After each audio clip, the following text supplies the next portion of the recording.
හැබැයි ගෝඨාභය රාජපක්ෂට විදේශ ගමන් තහනමක් ගත්ත ගමන්ම ඔන්න කට්ටිය රත් වෙන්න ගන්නවා.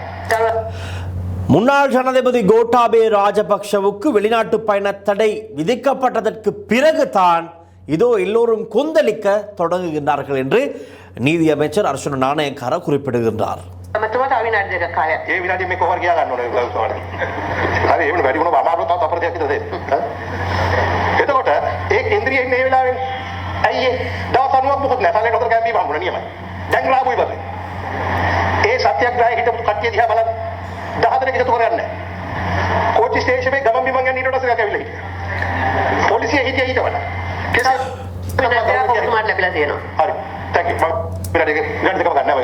முதல் 90 நாட்களில் இவர் சாப்பிட்டார், குடித்தார், எல்லாம் செய்திருக்கின்றார். ஆனால் இரண்டாவது கட்ட 90 நாட்கள் ஆரம்பித்ததும் ராபுய் பத்துய், அதாவது ஒரு அகப்பை சோறும் ராபு கறியும் தான் கொடுக்கின்றார்கள் என்பதை வெளியே சொல்லுகிறார். அது எப்படி சாத்தியமாகும்? 90 நாட்கள் அதை மாத்திரம் உண்டு ஒருவரால் உள்ளே இருக்க முடியுமா என்ற கேள்வியும் நீதி அமைச்சர் முன்வைக்கின்றார்.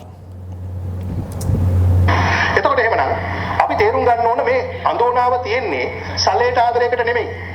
ඒකල බලාපොරොත්තු වෙනවා මේ විමර්ශනයේ කෑ ගහලා කරලා සලේ ගාවින් නවත්ත ගත්තොත් හොඳයි, ඊට වඩා උඩට ගියොත් අන්න මහමලකරු ඉන්නවා. அடுத்த விடயத்தில் தான் அவர் குறிப்பிடுகின்றார். இப்பொழுது இவர்கள் இந்த கெந்திரி, அதாவது பதற்றத்தில் இப்பொழுது குளறிக் கொண்டிருக்கிறார்கள், தானே கத்துகிறார்கள், இந்த சத்தியாகிரக ஆர்ப்பாட்டத்தை ஆரம்பித்திருக்கிறார்கள். இரவு பகல் காலை என்று தொடர்ந்தும் இப்பொழுது ஷிஃப்ட் அடிப்படையில் மாறி மாறி விமல் வீரவன்ச ஒரு 2 மணி நேரம் இருப்பார், அவர் வீட்டிற்கு செல்வார். பிறகு உதயகம்மன் பிள்ளை ஒரு 2 மணி நேரம் இருப்பார், வீட்டிற்கு செல்வார். அப்படி அவர்களுடைய ஆதரவாளர்களும் மாறி மாறி அந்த இடத்திற்கு வந்து அமர்ந்து இந்த சத்தியாகிரக போராட்டத்தை தொடர்ச்சியாக அவர்கள் செய்வதைப் போல ஷிஃப்ட் முறையில் தான் செய்து கொண்டிருக்கிறார்கள்.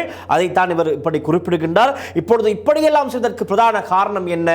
சுரேஷ் அலைவோடு இது எப்படியாவது எதிர்ப்பை காண்பித்து எதிர்ப்பை காட்டி சுரேஷ் அலைவோடு இந்த விசாரணையை நாங்கள் எப்படியாவது நிறுத்திவிட வேண்டும்.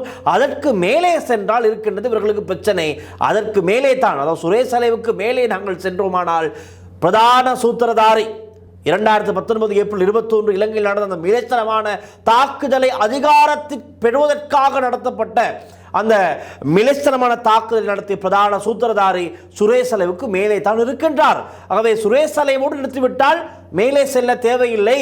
இப்படியாவது இதை ஒரு எதிர்ப்பை வெளிப்படுத்தி செய்து கொள்ள வேண்டும் என்பதால் இன்று குளறிக்கொண்டிருக்கின்றவர்களுக்கு பிரதான தேவையாக இருப்பதாக நீதி அமைச்சர் அர்ச்சுன நாணயக்கார தெரிவிக்கின்றார்.